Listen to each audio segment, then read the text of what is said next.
ये है नून लीग से बात करो, वो कहते हैं हमारी लीडरशिप पे सियासी मुकदमात थे। पाकिस्तान पीपल्स पार्टी कहती है 11 साल ज़रदारी साहब को जेल में रखा और आज तक कुछ साबित नहीं हो सका। अब आप लोग भी कहते हैं इमरान खान पे सियासी मुकदमात हैं और असल लड़ाई इस्टेब्लिशमेंट के साथ है। तो ये असल मुकदमात कैसे क्या होते हैं, इनका क्या क्राइटेरिया है सर?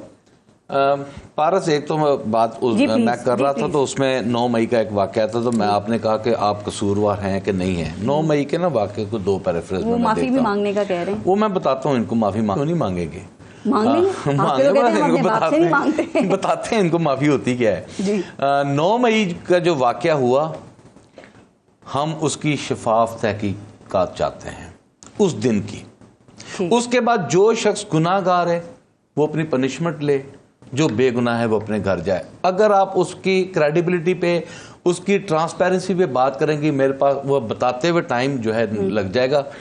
इस 9 मई को पाकिस्तान मुस्लिम लीग नून इसकी बेनिफिशरी है।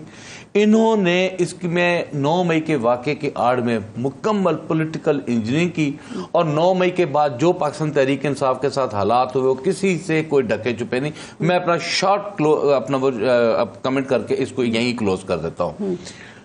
एहसाब हमारा करना किसने है, प्रॉब्लम हमारे लिए ये आ गई। नैब ने करना है। मेरी नजर में मैं 5 बार मतलब इलेक्शन लड़ चुका हूं, तीसरी बार मैं MNA बना हूं। मैंने आज तक नैब को पॉलिटिकल इंजीनियरिंग के अलावा करते हुए कुछ नहीं देखा।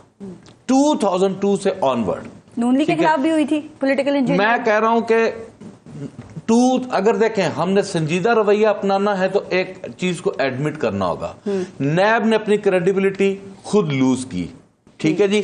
और अब प्रॉब्लम क्या है उसकी, अब नैब तरामीम जिसका केस अब चल भी रहा है, खान साहब को पेश भी कर रहे हैं। एक झलक एक तस्वीर की आई है, और सोशल मीडिया इनसे संभाला नहीं जा रहा। आलम यह है कि उसके फौरन बाद ये कह दिया गया कि पार्लियामेंट के अंदर और बाहर सोशल मीडिया भी नहीं होना चाहिए। तस्वीर लीक होना ठीक था वैसे सुप्रीम कोर्ट से? जी हमें नहीं पता, सुप्रीम कोर्ट की इंतजामिया का चैप्टर है, हमने की है, हमने तो नहीं की, ठीक है जी। लेकिन चले रोकना क्यों था तस्वीर को? नहीं, रूल्स के मुताबिक ठीक है ये। नहीं, अगर आपके तमाम टीवी चैनल्स ने रिक्वेस्ट नहीं की कि हमें लाइव प्रोसीडिंग में हमें भी शामिल कर। अक्सर लोग यही कहते हैं कि अगर जी अपना पैसा है और जायज इस तरीके से कमाया है और जायदादें खरीद ली हैं और वो डिक्लेयर भी कर दिया है, तो भाई इसमें क्या बुराई है फिर? Thank you very much Paras, you invite me here today. आज ये दुबई लीक्स का मैटर है, इससे पहले विकी लीक्स का मैटर है, उससे पहले पेंडोरा पेपर्स थे, उससे पहले पैनामा पेपर्स थे, और लंबी एक दास्तान है।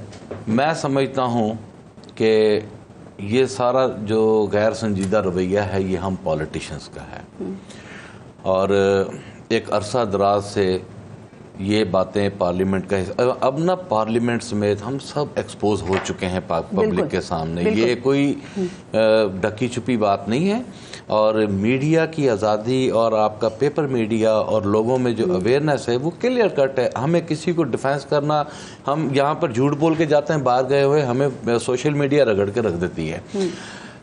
ये बहुत बड़ा लूप होल्स हम पॉलिटिशियंस ने क्रिएट किया। हमने एक दूसरे के गुनाहों को माफ़ किया।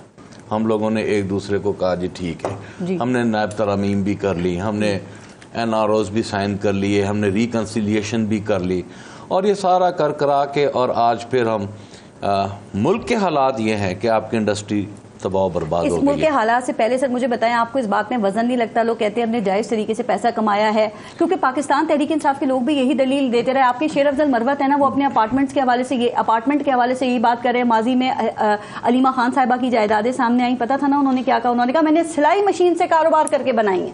देखिए मेरी बात सुने, मैं एक हद तक ये कहूँगा अगर किसी ने जायज पैसे से कोई प्रॉपर्टी बनाई है, ठीक है जी, चले किसी हद तक, क्योंकि यहाँ तो इंडस्ट्रियलिस्ट भी इनसिक्योर्ड है, ठीक है जी।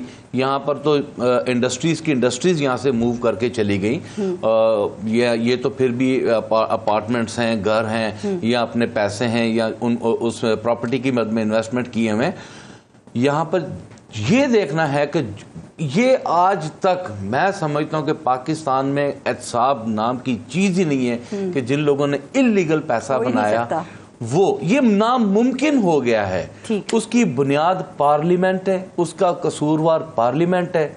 अगर पार्लियामेंट संजीदा होती तो यकीन जाने कि आज पाकिस्तान इन हालात में ना खड़ा होता। राइट सर, लेकिन देखिए वो इलीगल पैसा भी वो कहते हैं कि आप साबित तो करें ना, आप कहते हैं पार्लियामेंट नहीं है, लेकिन बिलावल भुट्टो कहते हैं कि पाकिस्तान तहरीक इंसाफ गैर संजीदगी का मुजाहरा करती है और मुनाफकत की सियासत कर रही है। देखिए, मैं समझता हूं कि कल प्रेसिडेंशियल स्पीच थी और बिलावल साहब अपनी पार्टी के चेयरमैन हैं।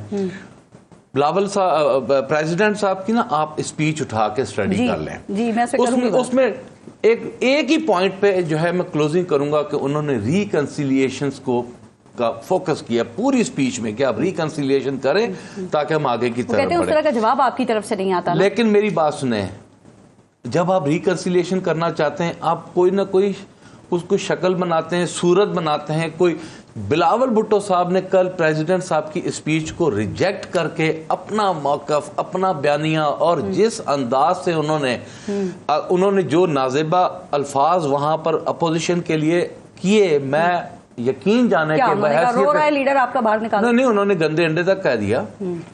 ठीक है, और यकीन करें कि मैं एक सियासतदान होने की हैसियत से मैं समझता हूं कि हम सियासतदान हैं। अगर मैं उसका जवाब दूं, क्योंकि हम भी उसमें शामिल हैं, तो मैं इसको गैर अखलाकी समझूंगा। लेकिन उन्होंने कल जो स्पीच की है, उस स्पीच से पूरे पाकिस्तान ने देखा कि कहीं उनका मुस्बत रवैया नहीं था कि वो पाकिस्तान में स्टेबिलिटी चाहते हैं या वो पाकिस्तान में अपोजिशन के साथ डायलॉग चाहते हैं या रिकंसिलिएशन चाहते हैं।